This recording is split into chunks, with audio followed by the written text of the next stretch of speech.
ஐயப்பனை ஏன் அவரின் தாயை கொல்ல முயன்றார் என்று தெரியுமா? சிவபெருமானுக்கும் மோகினிக்கும் ஒரு ஆண் குழந்தை பிறந்தது.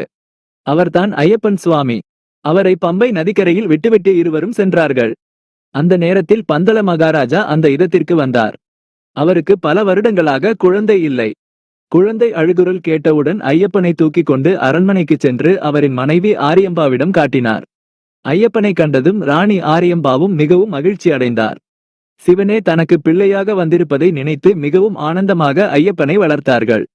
ஐயப்பன் வளர்ந்தவுடன் ராஜ்யத்தில் இருக்கும் அனைத்து மக்களிடமும் மிகவும் அன்பாக இருந்தார். பிறகு மன்னருக்கும் ராணிக்கும் ஒரு குழந்தை பிறந்தது. அரசபையில் நடக்கும் அனைத்து முடிவுகளையும் ஐயப்பனே எடுத்தார். அனைவரும் ஐயப்பன் அரசன் ஆக வேண்டும் என்று ஆசைப்பட்டனர். ஆனால் மந்திரி மட்டும் வேண்டாம் என்று கூறுகிறார். ஏனென்றால் மந்திரி இந்த ராஜ்யத்தில் நிறைய தவறுகளை செய்திருக்கிறார். அந்த தவறுகள் எல்லாம் ஐயப்பனுக்கு தெரிந்துவிடும் என்று மந்திரி ஐயப்பன் அரசன் ஆவதை தடுப்பதற்காக ராணி ஆரியம்பாவிடம் சென்று, இப்போது ஐயப்பன் அரசன் ஆனால் உங்கள் மகன் என்றும் அரசன் ஆக முடியாது என்று கூறினான். ராணியும் இதை சில நாட்கள் யோசித்து பார்த்துவிட்டு மந்திரியுடன் சேர்ந்து ஐயப்பனை வதைக்க திட்டமிடுகிறார்கள். ஒரு மந்திரவாதியை அழைத்து ஐயப்பன் மீது சில தீய சக்தியை ஏவி விடுகிறார்கள். இதன் விளைவாக ஐயப்பன் உடல் முழுக்க நோய் தொற்று ஏற்பட்டு முடங்கி படுக்கையில் படுகிறார். மருத்துவர்கள் அனைவரும் முயற்சி செய்தும் ஐயப்பனை குணப்படுத்த முடியவில்லை. சிவபெருமானே ஐயப்பன் முன் தோன்றி அவர் உடல் நோயை குணப்படுத்துகிறார்.